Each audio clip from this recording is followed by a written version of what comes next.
Сәлем баршаңызға. Бүгін жаңа жылдық дастарханға осындай өте керемет генерал салатын жасайтын боламыз. Достар, жаңа жылдық дастарханға арналған рецепттерді көргілеріңіз келсе, каналға міндетті түрде тіркеліп, қолдауларыңызды білдіріп, пікір қалдырыңыздар. Салаттың құрамдары видеоның астында описаниеде жазылған. Алдымен суға піскен сиыр етін жіңішкелеп турап аламыз.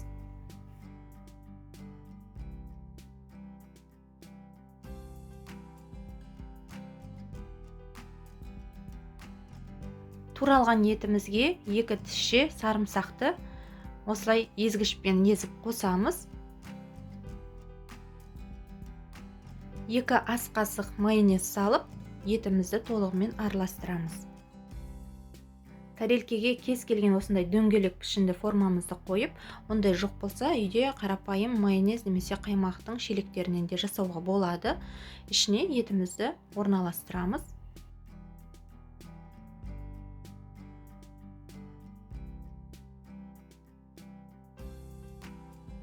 Тегістелген етіміздің үстіне кішкене осылай майонезді жағып шығамыз. Менде шелектегі майонез болғандықтан ыңғайлы болу үшін осындай кондитерский мешокқа салып алдым.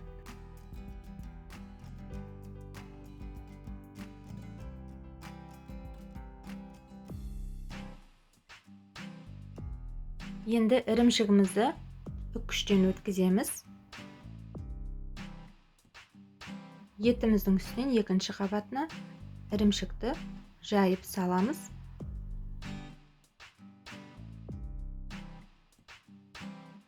Тегістеп тағы да кішкене майонезбен жап шығамыз.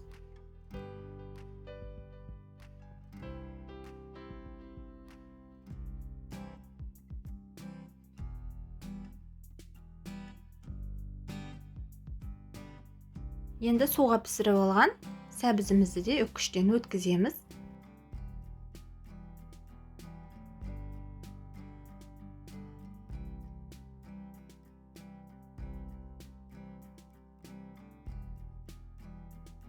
Ірімшіктің үстінен сәбізді де осылай салып, үстінен майонезбен тегістеп жағып шығамыз. Сәбіздің үстінен піскен жұмыртқамызды да осылай үккіштен өткіземіз.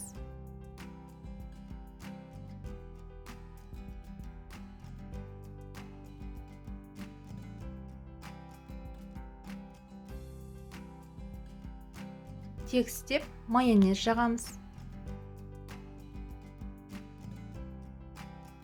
Піскен қызылшаны да үккіштен өткіземіз. Қызылшамызға майонез салып араластырып аламыз.